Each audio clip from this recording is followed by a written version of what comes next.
President's historic action tomorrow will improve American competitiveness in every area of industry.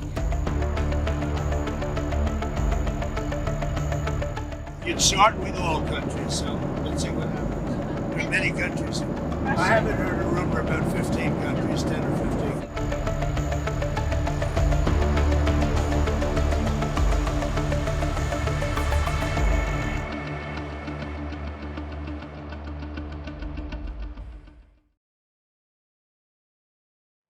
April 2nd, 2025, a date the world won't forget. History will remember it in one of two ways. The day America reclaimed its economy, or the day it plunged into financial chaos. For Donald Trump, it is Liberation Day. Liberation Day, a bold stand for American independence. For economists, it is a lit match in a gas-filled room. Either way, the world is watching, popcorn in hand, and a stock app in the other. So what exactly is Liberation Day? What does it mean for the global economy, and what comes next? Let's look at it one by one. First, what will happen on April 2nd? In just a few hours from now, Donald Trump will announce a series of new tariffs. His premise is simple. America has bought cheap foreign goods for years. Americans have been ripped off, and President Trump wants to end that because his motto is to make America great again. He wants to bring back manufacturing to the US, which is why he's imposing tariffs, the details of which still remain a secret, by the way. But Trump has teased them like the season finale of a reality TV show, the Liberation Day address. 2nd, 2025 will go down as one of the most important days in modern American history. Our country has been one of the most open economies in the world, and we have the consumer base hands down, the best consumer base. But too many foreign countries have their markets closed to our exports. This is fundamentally unfair. So which countries will be affected? The US has the largest trade deficit in the world. In 2023, it stood at $1.1 trillion, meaning the US imported $1.1 trillion worth of goods more than it exported, 1.1 trillion. In 2024, Washington had a trade deficit with 92 countries. So according to Trump, the whole world will be affected by his tariffs. They will apply to all countries. Start with all countries, so let's see what happens. There are many countries. I haven't heard a rumor about 15 countries, 10 or 15. So you're starting with all countries? Essentially, all of the countries that we're talking about. So what kind of tariffs are we looking at? Trump has been threatening this since he took office, and he's followed through on quite a few of them.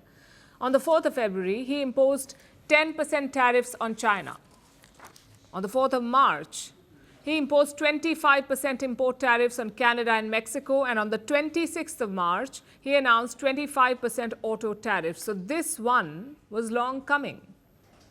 But what will it look like? There are many conflicting reports. One says it will be 20% for all imports, a blanket 20% on everything. That's what one report says. Then there are also reports about the dirty 15. That's 15% of the countries that make a bulk of US trade and impose tariffs on American goods. There could be reciprocal tariffs on all these nations. So there is no one plan that the world knows of. Does Donald Trump have a consolidated plan? He was asked about it.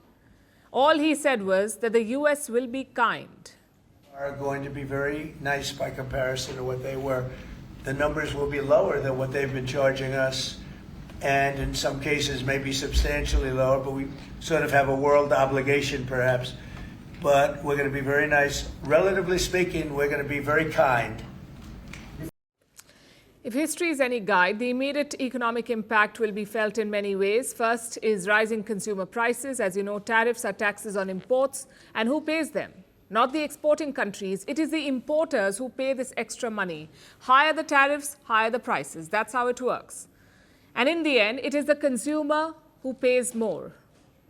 So expect things to get more expensive. Everything from your sneakers to your cars. According to economists, an average US family could spend $3,000 to $4,000 more every single year. The second impact will be retaliation. Canada, the EU and China, they're all already sharpening their counter punches. The last time Trump did this, they went after American goods. And this time, you can expect an all-out economic brawl. We are going to be very deliberate in terms of the measures we take to fight for Canada, fight against these unjustified measures by the U.S. administration, but also to protect, to have that minimal impact in Canada. We do not believe in an eye for an eye, a tooth for a tooth, because that always leads to a bad situation. Of course, measures are taken because measures are taken on the other side, but the dialogue must continue. On our response, all I can say is that there will be one. It will happen at the appropriate moment after the expected announcement later this evening. The third impact will be on the stock market. Investors hate uncertainty, so markets across the world are rattled. European and Asian markets took a nosedive today. Meanwhile, safe haven gold soared to a record peak. We will tell you about that in just a bit. But none of this is bothering Donald Trump. For him, Liberation Day is more than just an economic policy. It is a campaign event. His voter base loves protectionism. They see it as a way to revive America and sticking it to foreign competitors. So Trump is going with it. But here's why this is a gamble. About half of all US consumer goods come from abroad. If prices rise and inflation spikes, ordinary Americans, including Trump's voters, will feel the pain. There are also fears of a recession. Goldman Sachs has a new assessment. It has lifted the possibility of a US recession to 35%. So this is a tricky one. The tariffs will disrupt a lot.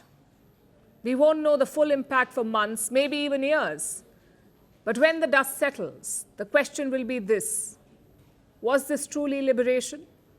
Or was it the beginning of an economic war? Greeting you with aloha and namaste. I love India. Presence, occupation of a territory by another country pertains to India, what we saw in Kashmir. How do you see Trump's America? Yes, the current administration behaves differently from the previous administration.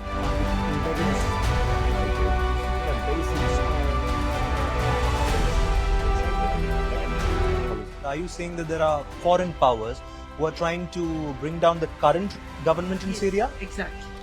Iran, maybe Russia too. Prime Minister Modi committed to South-South, cooperation. Not over 50%. Is Ukraine prepared to pay the price for that peace? No compromises at the cost of territorial integrity and sovereignty.